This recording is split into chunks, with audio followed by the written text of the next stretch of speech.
All right, welcome everyone. I'll give us a minute to continue to admit everyone in here, and then we'll go ahead and get our conservation coffee going. Thank you for joining us.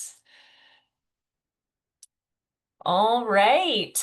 So hello and welcome to this Conservation Coffee with the National Association of Conservation Districts. I am Ariel Rivers, NACD's Director of Membership Engagement, and I'll be hosting this quick chat today with several of our colleagues from NASA who are here to discuss ways to leverage their data as well as many of the training opportunities that they offer to our friends and partners here in the US.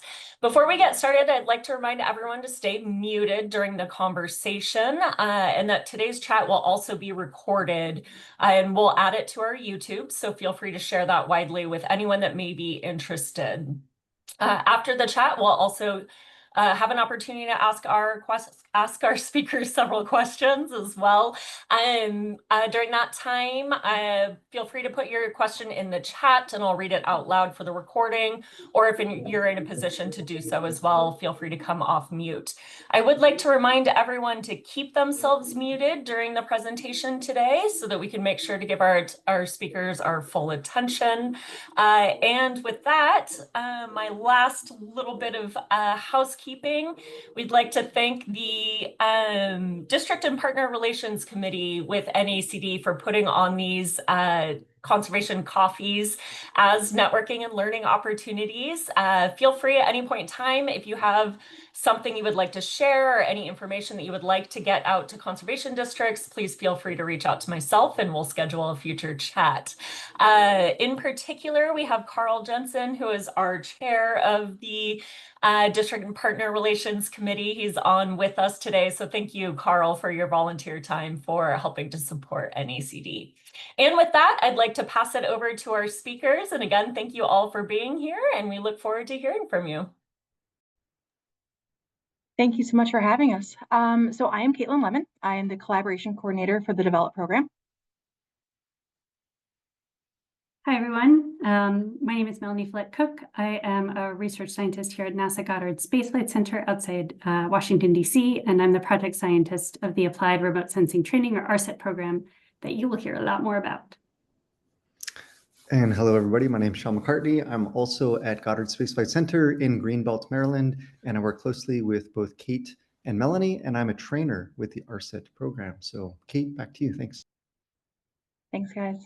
So hello, everyone. Thank you for taking the time to join us today. So we're really excited to have the opportunity to showcase some of the work being done here at NASA in our Earth Sciences division. So everybody knows the name NASA. It's a household name, but less commonly known, especially in agricultural or natural resources communities, is that while NASA is looking out into space, they're also looking back at Earth. And so one of the things I like to start these presentations with is just a little background about what the NASA Earth science community looks like, and really what we're here to do and how we can help you in different ways. So as these satellites are looking at collecting data, they're looking at the various processes that are here on Earth. So large scale, weather patterns, which I think is what the first thing most people think of, but all the way down to, vegetation indices and evapotranspiration, things that are relevant to everyone, in this environment. So like I said, my name is Kate Lemon, and I am the collaboration coordinator here. I'm based out of Hampton, Virginia, so not Greenbelt, Maryland. And I am especially excited to be here today because not only do I love the work that NASA does and how it can apply to everyone on this call, but I also actually sat on a conservation district board prior to my time with NASA, and I come from a 170-year-old family farm. So for me, it's been really great trying to figure out how I can intersect these two worlds into this presentation. So with that, I will go ahead and get started. So before I tell you more about the specific Develop program, a little bit more on the NASA Earth Action. Earth Action is really a part of the larger Earth Sciences division and is a program that's geared toward applied science with the intent to inform management and policy decision making. So Earth Action aids in the greater goal of NASA's Earth Science division with the mission, to utilize the satellite imagery to understand the planet's interconnected systems. Earth science looks at the world in all aspects, like I said, from the global patterns down to the smallest individual processes. And likewise, the main goal of the Earth Action Program is to discover innovative and practical ways that we can use this data to generate help to generate and support and sustain our country and Earth's natural resources. Earth Action works in a variety of different application areas, included agriculture, disasters, water resources, and others on the slide. And under the Earth Action umbrella, there is a program that is currently known as capacity building. The capacity building program takes the applied sciences concept one step further. And so we work to train the decision makers in the workforce to not only understand, but to use that vast amount of data that NASA collects about the Earth. We work with organizations and individuals to put that data into the hands of users. And we do this through training, such as what ARSET will elaborate on, different collaboration opportunities, and for develop specifically geospatial project activities. Historically, both develop and ARSET have been included under the capacity building umbrella. So there were other programs as well, but there's some restructuring that we'll touch on momentarily. So what is Develop? Here at Develop, we consider ourselves a dual capacity building program, and we aim to bridge the gap between NASA Earth science and society by working with real decision makers and end users to address the environmental issues that they are dealing with on the ground. And I'll get into some examples of specific projects that we have done a little later on. But the program employs early career professionals for 10-week intensive projects, and we do this 3 times a year. And these projects act more like feasibility studies for varying NASA data applications. So a lot of times we think about research as a way to kind of expand the scientific think tank and add to the knowledge of the scientific community. But feasibility studies are really looking at what is doable with that data, what is doable with that science, and is that something that anyone can do, and if so, how can we get them there? So that's kind of the slight difference between a traditional research project and what we call feasibility studies. The end results of these projects, along with the methodologies and the tools created by the teams that complete them, are then handed over to the project partners for them to implement into their daily work or management plans. Again, sometimes we do things that are more policy driven, or more, information communication styles. Sometimes we do things that are working on, GIS tutorials or workflows that can help people integrate that into, some sort of systematic project that they're working on. Before I go any further into explaining the program, I do have to give some information about some changes that have happened to the Develop program. This actually happened after we planned this webinar. So initially we were going to have ARSET be a half component of this program. Today, it looks like now I'm going to be taking a step back and just doing a brief overview of the Develop program, because currently under the administration's budget, we are planned as a program to be canceled in the upcoming fiscal year 26 budget. So, however, the agency, as in NASA and then Earth Science underneath it, is looking to integrate Develop-like functions into some of their future activities. So that new concept is in the works. However, the traditional opportunities that I would normally stand here and tell you about are no longer available at this time. And so potential project partner opportunities and things like that are currently on hold. Although we do believe as a program that the capabilities that I'm going to be highlighting here as to what NASA Earth Action and capacity building like programs are capable of, will have future reference in the Earth Action programs going forward. So again, because of this, I'm going to keep my presentation brief and let ARSET kind of take the stage from there. But now that I've gotten that out of the way, I would also like to touch on a few of the characteristics and impacts of the program. So historically, Develop conducts approximately 55 to 65 projects each year, with a number of those characteristics being shared from project to project. So even though we work in a lot of different application areas, a lot of different types of project partners, there are certain similarities that transfer from each project, and I'm going to cover a few of those now. So all of our projects aim to highlight the applications and capabilities of using NASA Earth observations. As you will probably learn about more from our sister program, ARSET, all of these data sets that NASA produces from the satellite images that are up in space are free and available to the American people. And one goal of our program is to introduce our partners to their accessibility and their usefulness. So that's kind of a big key component of one of the parts of our program.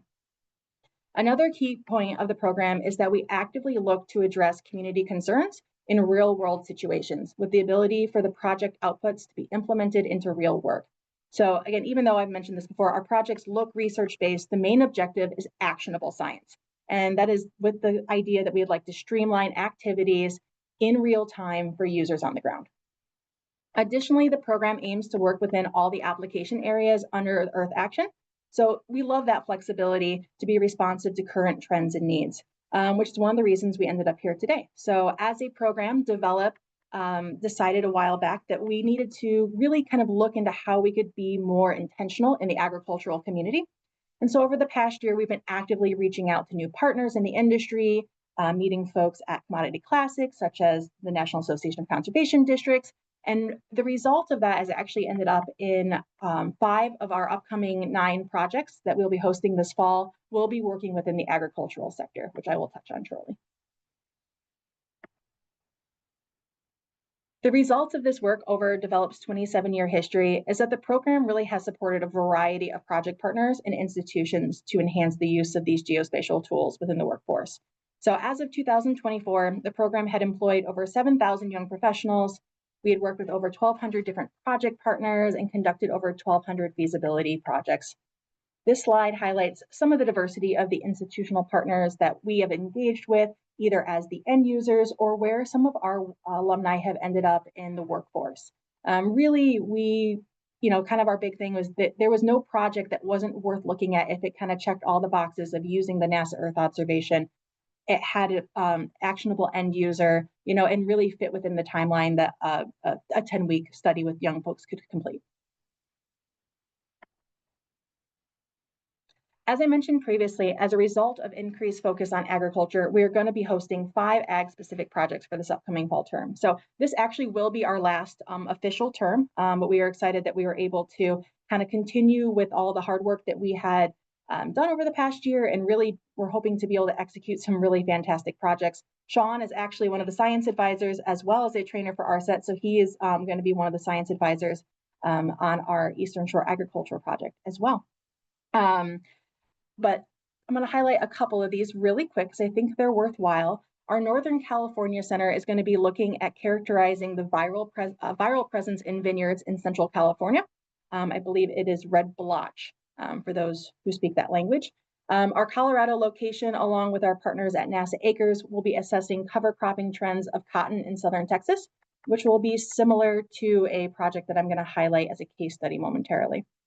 Another project co-developed with NASA Acres will be our Eastern Shore Ag project. And this is the one that Sean will be science advising on, and we'll be looking less at agricultural production, but instead we'll be looking to quantify the economic impacts of solar farms that have replaced prime agricultural land in Maryland. And then lastly, we'll be hosting 2 Midwest Ag projects, including carbon measuring and agroforestry, as well as observing cover crop impacts on soil and drought mitigation in Wisconsin. So for my last 2 slides, I'd like to take a moment and dive a little deeper into what a specific project looks like. So in the fall of 2024, Develop partnered with the Alabama Drought Reach, which was a collaboration between the Auburn University Water Resources Center and the Office of the State Climatologist to investigate how Earth observations could be used to monitor the effectiveness of cover cropping to mitigate drought in Alabama. The team used vegetation cover indices derived from satellite data alongside USDA cropland data to determine which fields in the study area had planted winter or cover crops. Then they used soil conditions, crop cover, and precipitation data. They generated a water retention map. The team then combined the results of both of those high-low values to make a biochloroploth map, which is just a fancy term for how you can compare high-low probability values to 2 different variables. Doing this, the team was able to show winter and cover crop how winter and cover cropping improved water retention in row crop fields. And these results of this project, the partners were able to assess not only the environmental impacts, but also bring in an economic component of increased water retention during drought periods. And they were also used the component of this project to communicate the benefits of cover cropping to farmers in Northwest Alabama. The second project I'd like to highlight is one that was done this spring out of our Goddard Space and Flight Center. Again, I think Sean was on this project as well, which had the opportunity to explore how extreme weather events and environmental variables affected cotton quality and yield. So Our next project that we're doing in the fall is going to take some variables of this project and actually expand upon it to see if they can kind of dig a little bit deeper into some of the cotton variables. And this project partnered with the USDA's Agricultural Research Service and the Agricultural Marketing Service, which focused on 8 national agricultural statistics service district levels, 5 being in Western Texas and 3 being in Southern Georgia. For this project, the team compared environmental variables that were linked to cotton health and yield across the last 10 years of data. These variables included precipitation, growing degree days, and root zone soil moisture estimates, along with an enhanced vegetation index. The graph in the bottom left shows the average monthly vegetation health indices in each of the districts. The results of this project showed, on average, Georgia had a higher EVI, or productive vegetation values, than Texas, which was consistent with what the anecdotal evidence due to drought conditions in the state. However, I think the most interesting part of this project was that they compared the predictive power of the regression model. One model used weather station data only, where the second model used weather station data and also incorporated the remotely sensed data. The 2 models were then compared to highlight the enhanced predictive power of cotton quality variables when including remote sensing data.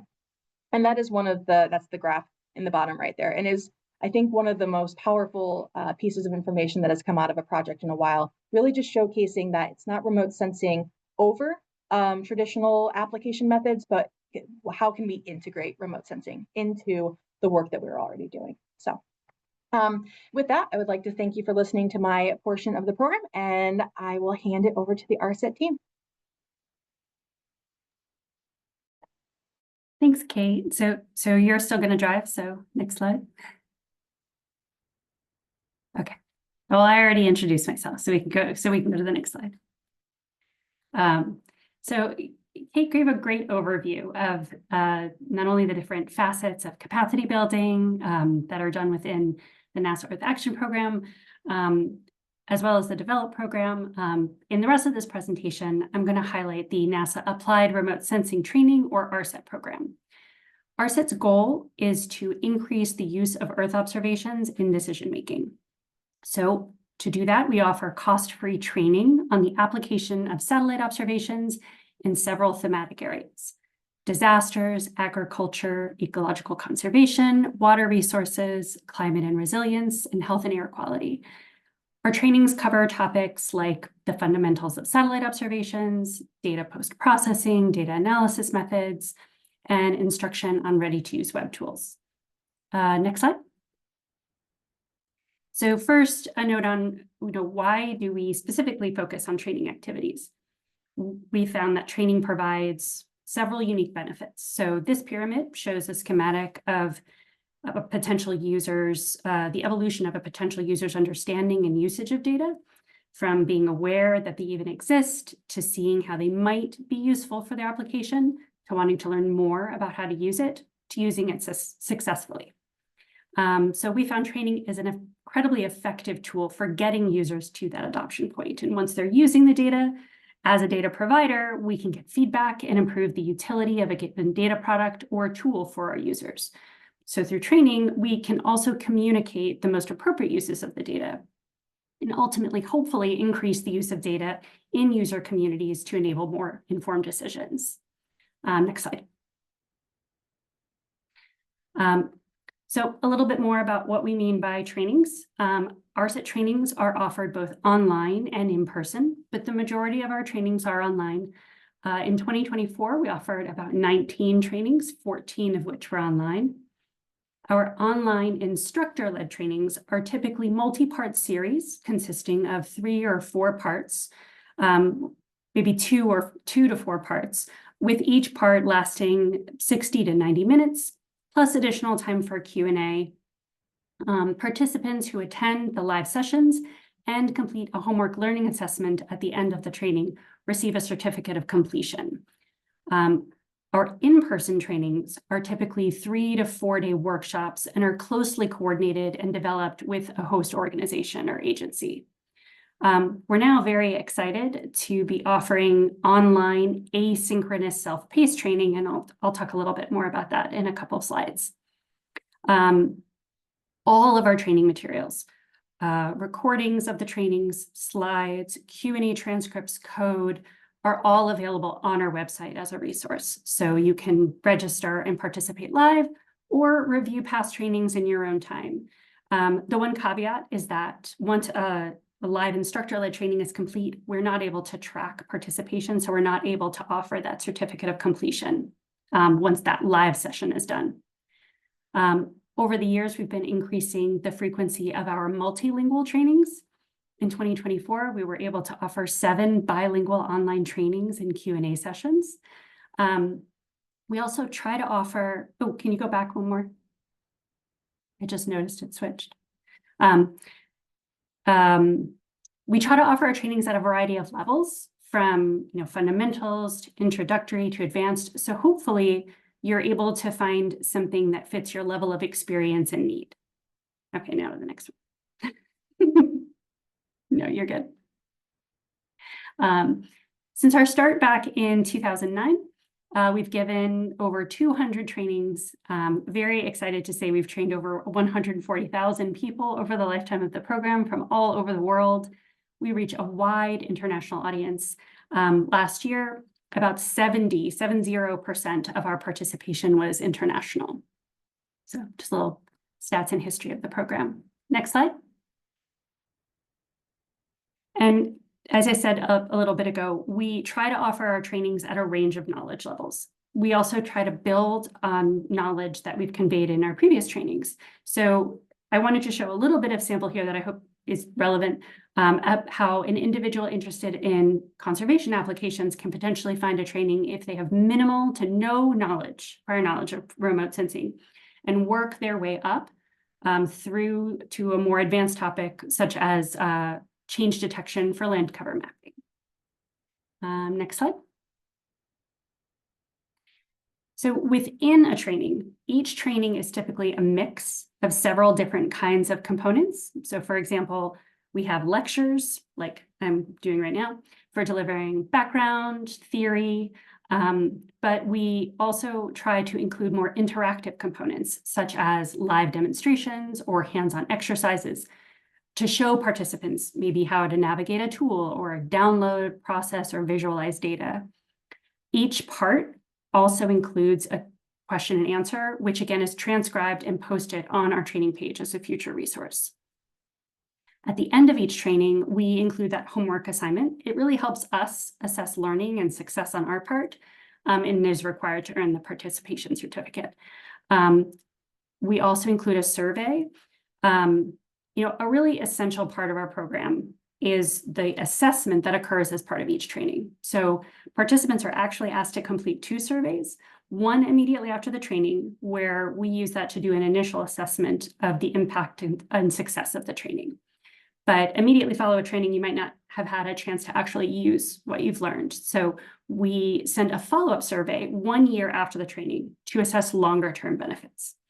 You might have thought our training was great, but a year later, are you using the skills or knowledge you've learned? And if you're not, why?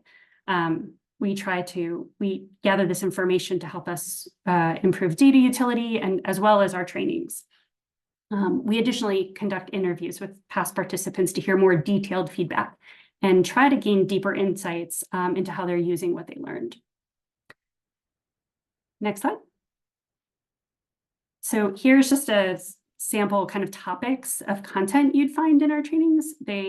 Topics range from the basics of remote sensing, descriptions of available data products or model products, how to access data, manage the different data formats that everything comes in, different ways to visualize the data, such as accessing ready-made maps or tools to make your own maps, and most importantly, how to use the satellite observations for applications like water or air quality monitoring, biodiversity management, land use change detection, flood or drought monitoring, just as some examples. Next slide. So as I mentioned earlier in the presentation, we're really excited to introduce our online self-paced trainings through our new learning management system. We've heard frequent requests from participants who are unable to attend the live sessions for varieties of reasons, but still really want to earn a certificate. So through our LMS, we're able to provide more opportunities and flexible learning options for participants. So we're in the process of building out content, but we currently have 2 trainings available. The first is Building Sustainable Earth Science Applications. This uses a narrative approach to introduce critical non-science success factors that are necessary to building sustainable earth science applications. We also have a Fundamentals of Remote Sensing training. This covers the science behind how remote sensing works, the basic functional characteristics of satellites and sensors. And we've already seen a tremendous amount of interest in this course, which we're very excited about. Next slide. We're also excited to begin offering our participants hopefully improved user experience by migrating our web presence to the NASA Earth Data website.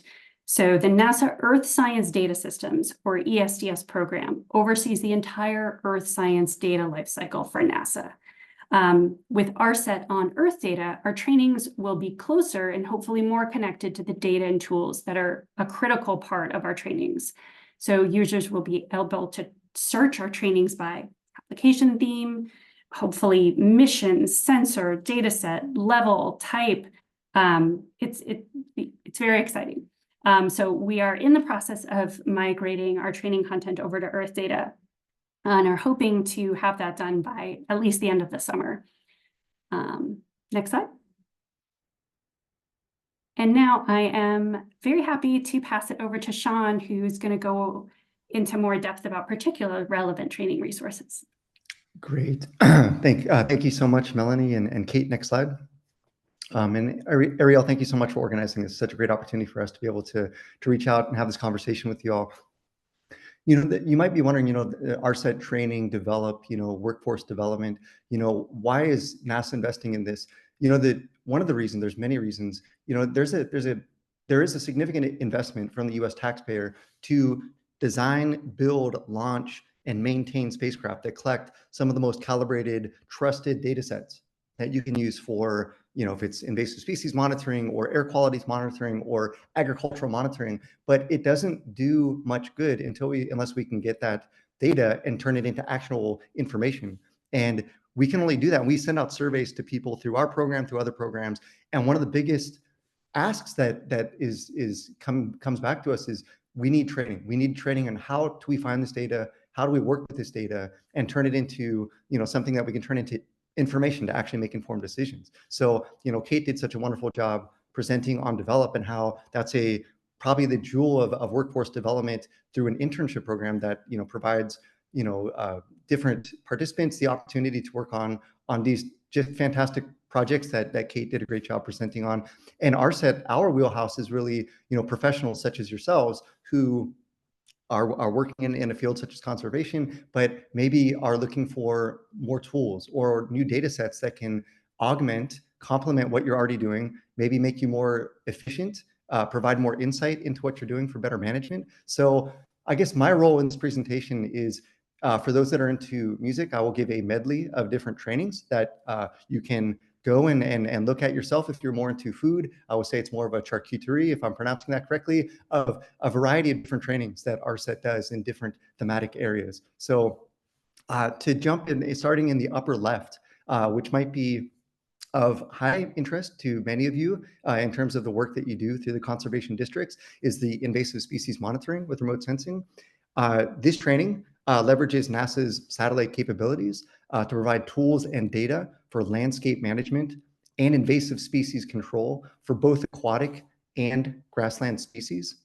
In the top middle, we have the Introduction to NASA Earth Observations and Tools for Wildfire Monitoring and Management, also a training that is probably of high interest to many on the call, depending on your domain and what state or region in which you focus.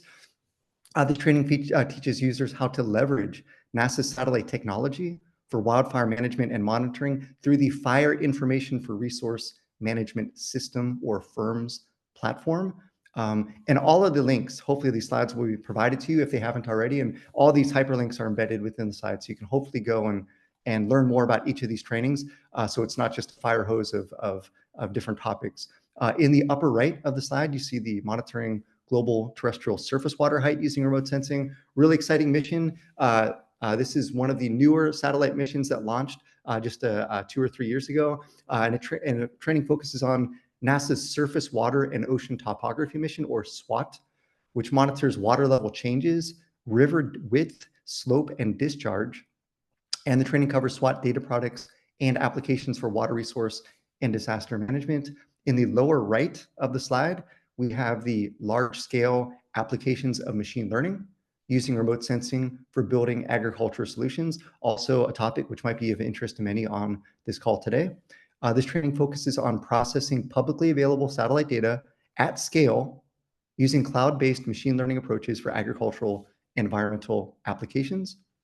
In the bottom middle, we have our climate-focused training. Each of these icons, I probably should have said, each of the icons next to the text represents the different thematic areas in which we work, ranging from the top left from ecological conservation to the upper middle disasters, upper right being water resources. What I just talked about, the agriculture, that's our icon for the agriculture-focused trainings. In the bottom middle is our climate-focused training. And again, that's the sea level change tools for planning and decision support. We just had this training just a couple months ago. And this introductory training focused on NASA products and tools available to assess historical sea level rise, access and understand projections of sea level, and investigate the impacts of what those sea level rise might be to communities and infrastructure. And lastly, on the bottom left, we have our air quality training, which is the icon which you see. And that's the LiDAR. It's one of our recent air quality trainings, LiDAR profiling satellite observations for air quality applications. And this training introduces data users to the fundamentals of LiDAR remote sensing, highlighting strengths, limitations, and differences when compared to passive remote sensors for air quality applications. Kate, next slide. And next, we're going to delve into some of the thematic areas specifically. So these are some of the trainings that we've done relatively recently, focused specifically on ecological conservation and agriculture. In the top, we can see using Google Earth Engine for land monitoring applications. And this training covers the Google Earth Engine code editor, hands-on exercises on land change detection, time series analysis, land cover classification, and accuracy assessment using optical imagery. Next down, we have invasive species monitoring with remote sensing. I actually covered this on the previous slide, so I'll skip that. But moving forward, we have spectral indices for land and aquatic applications. This training covers spectral indices, as the name suggests, for land and aquatic applications. We also include a lot of hand-on calculation exercises for users to be able to work with that data and get familiar. And then moving forward, I'm sorry, next slide.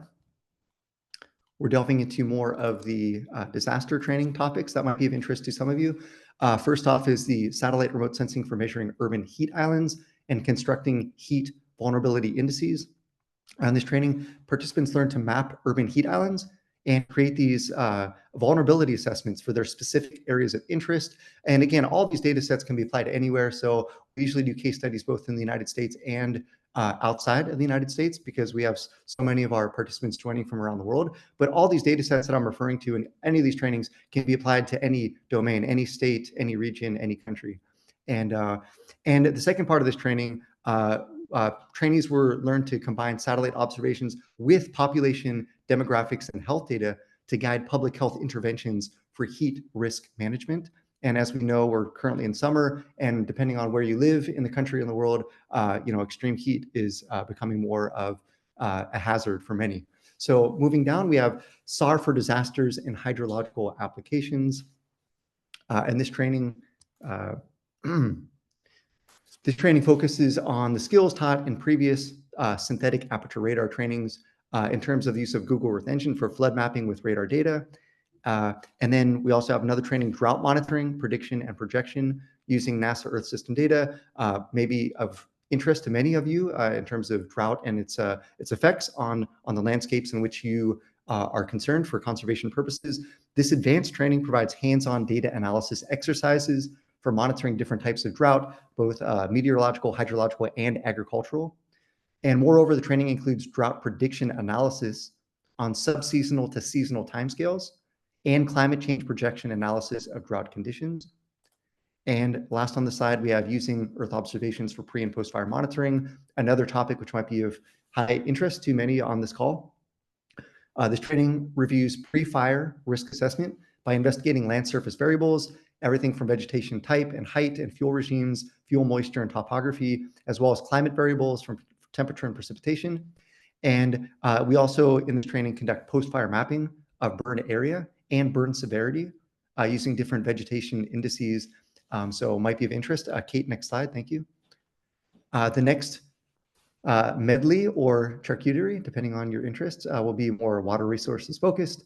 The first being the introduction to the Plankton Aerosol Cloud and Ocean Ecosystem, or PACE, mission hyperspectral observations for water quality monitoring. This training provides information on NASA's PACE mission, its sensors and data products, web tools to access the data, and software for processing hyperspectral data and water quality parameters. It's actually the first ARSET training focusing on the use of hyperspectral data for water quality applications.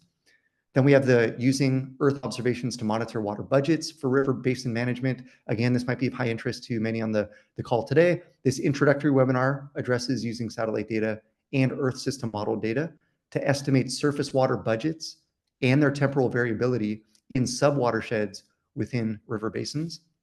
And lastly, we also have the applications of remote sensing based evapotranspiration data products for agricultural and water resources management. This training focuses, so I should say, actually a caveat, it's not possible to measure evapotranspiration directly, but remote sensing observations provide several of the land and atmospheric parameters useful for estimating evapotranspiration. And this training focuses on introducing newly available evapotranspiration products derived from remote sensing observations. And so this might be of high interest to many on this call. And then lastly, we have the application of NASA Sport Land Information System, or SPORT-LIS, for soil moisture for drought. So again, another drought-focused training, which depending on where you're coming from in the United States might be of higher interest.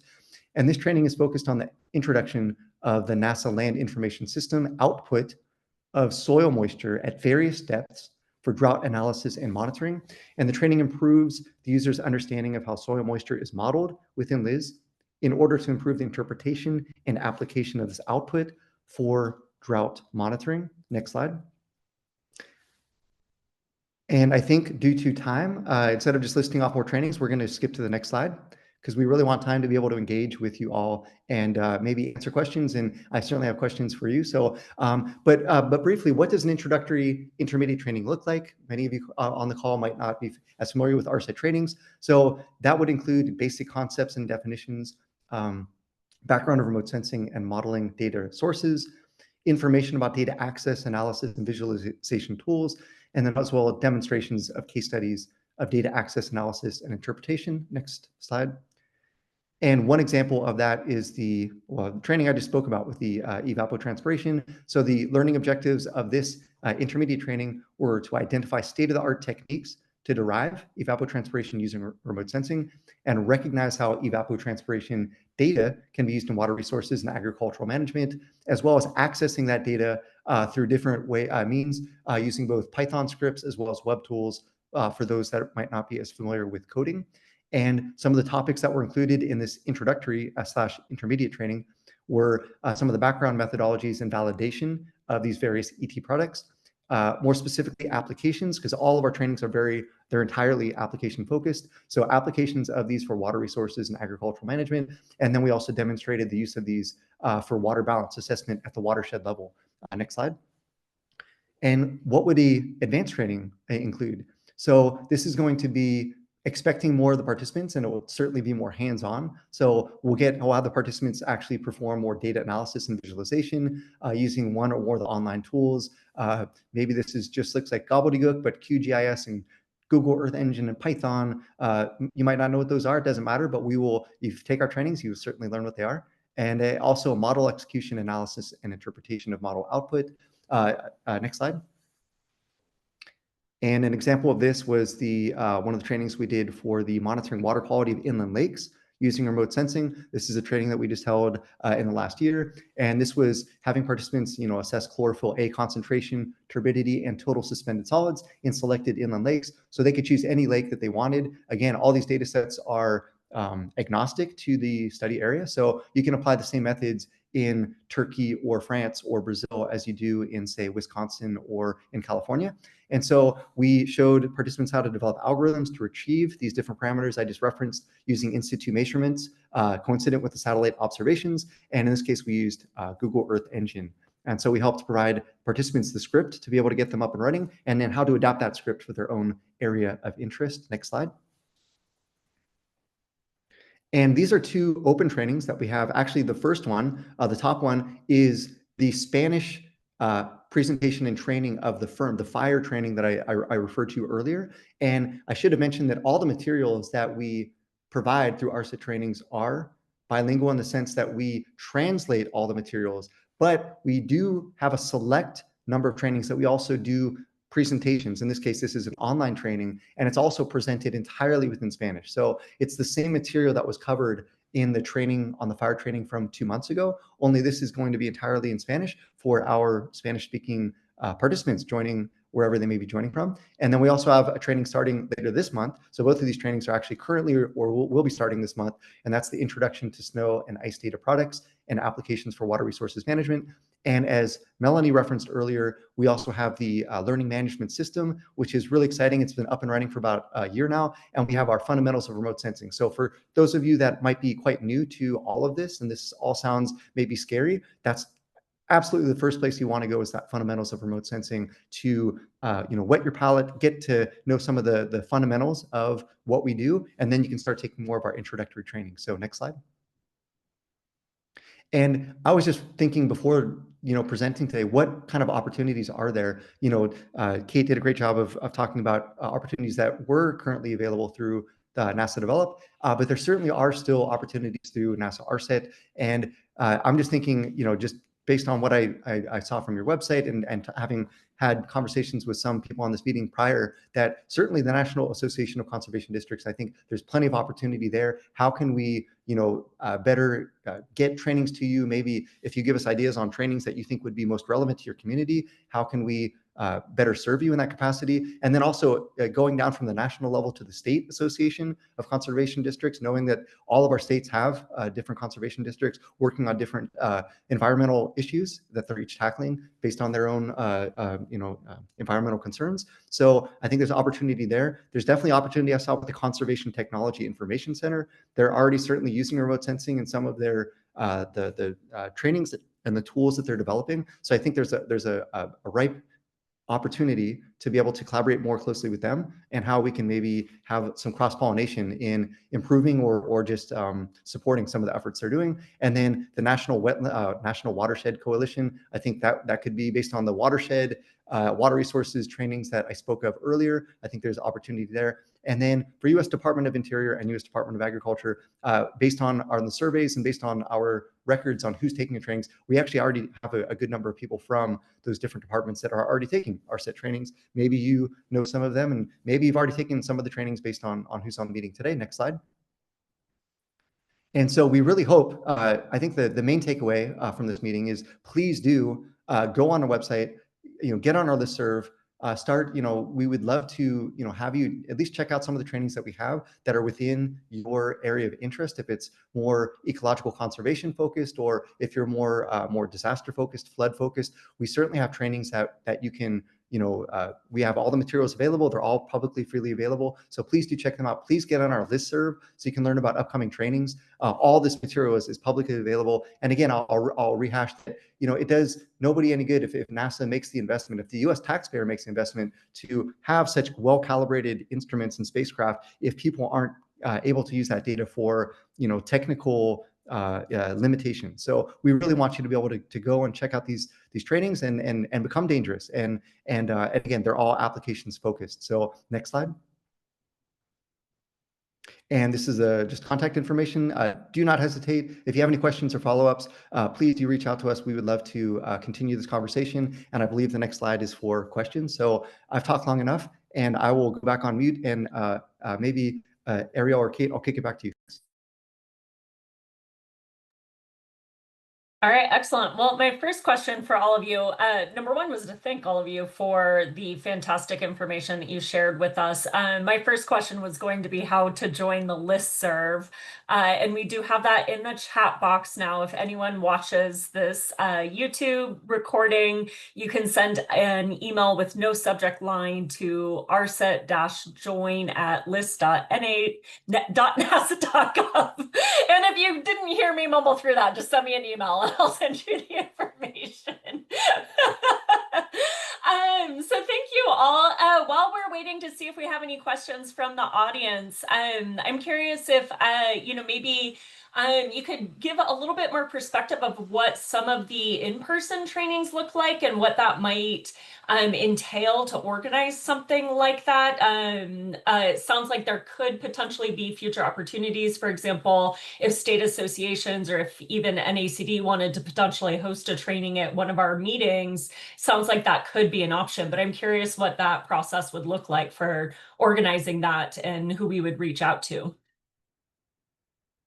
So yeah, I think first step would be emailing us so we could talk about it. Each year, we kind of balance our in-person and online trainings.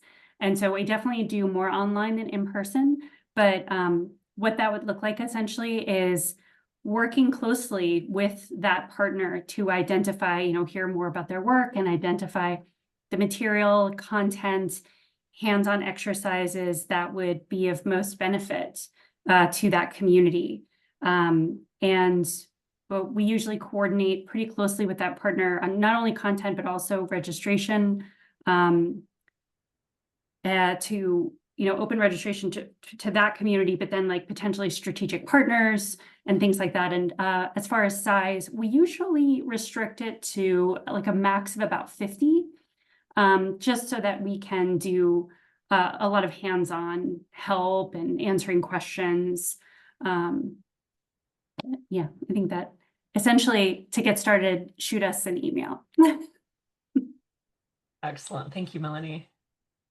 All right. Does anyone in our chat have any questions? Looks like we have. Well, Amy expressed her appreciation on the insight. Two of her sisters just returned home from the European Space Forum in Brussels, and she's been lost in the family group chat. So she would have better understood the conversation had she perhaps joined some of the trainings earlier.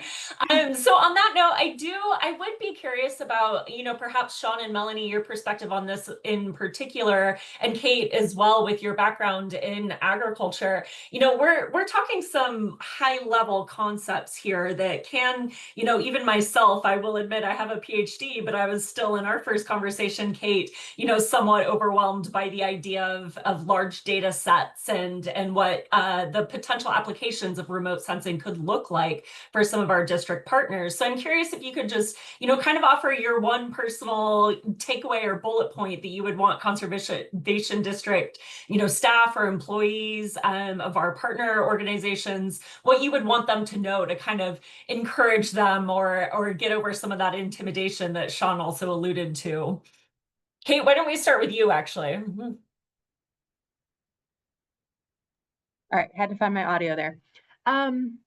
So knowing that conservation districts are incredibly broad and really what their focuses are varies, I would say two different answers. If your conservation district has a GIS technician, we're starting from a different location. If you already have a GIS tech on staff, they are probably somewhat familiar with the beginning introductory levels of a lot of these applications.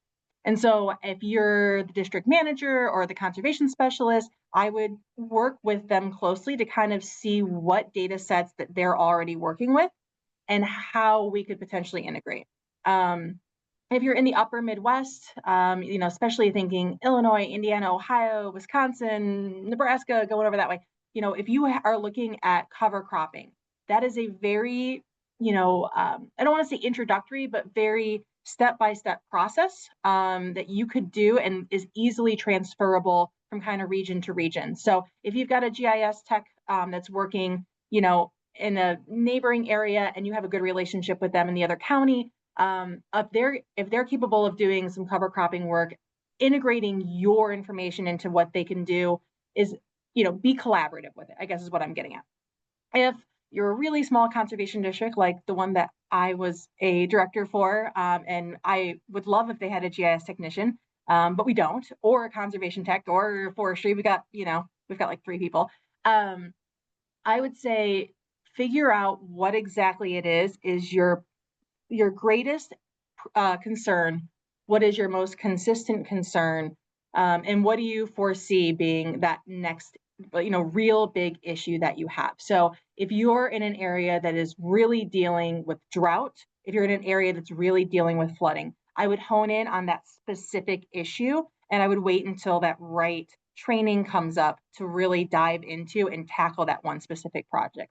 So I think really 2 different ways, because if you've got the GIS technician, you can kind of go broadly and say, hey, let's play around with some of this data. Let's get you making sure that you're making time to do some of these trainings on the clock.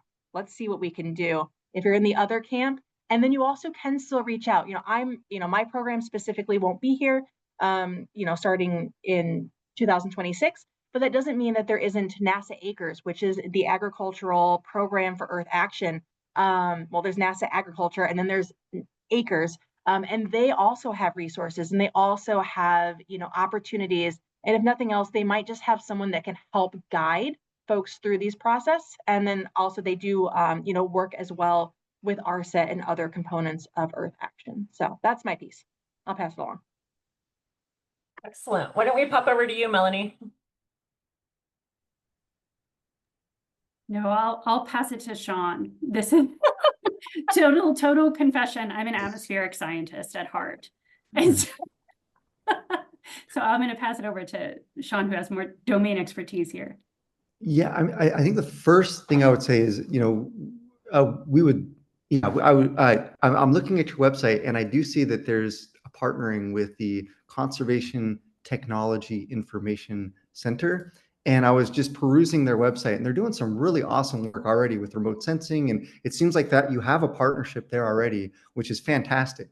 And I don't know how much of their resources go to training, or if it's more just like research and development, and then trying to get those tools out to the different conservation districts. But that seemed like a really great place to start. And I would love to, or as a program, we'd love to get plugged into them and learn them, because I think they'd have from our perspective, we're always trying to understand what are the needs, what are the, where can we fit in and be of most use. I think that through their conversations with your community, they probably have a lot of those realizations already. So being able to get with them and seeing how we can build synergies there and just learn from them in terms of what the community needs. And I'm sure that's different state by state, depending on the district, but they probably have a better understanding of that. And then I would say from an ARSET perspective, and again, please do reach out to us, because we'd love to follow up on any of these topics. But we have whole, I would say, call them curriculum of, if it's a certain application, in this case, we're talking about agriculture, we have a series of trainings that can take you from 0 to 90. And I think that would be the place I would start, and that way you don't feel overwhelmed. It's easy to feel overwhelmed with just, everything about, we just talked about, well, where do you get the data, and what do you do with the data, how do you process it? And I mean, it's just a lot. But if you go sequentially through our trainings, I think you'll get more confidence. And especially if you reach out to us, like, hey, I field questions constantly. I know Melanie does as well. We're constantly getting questions from our participants, and we absolutely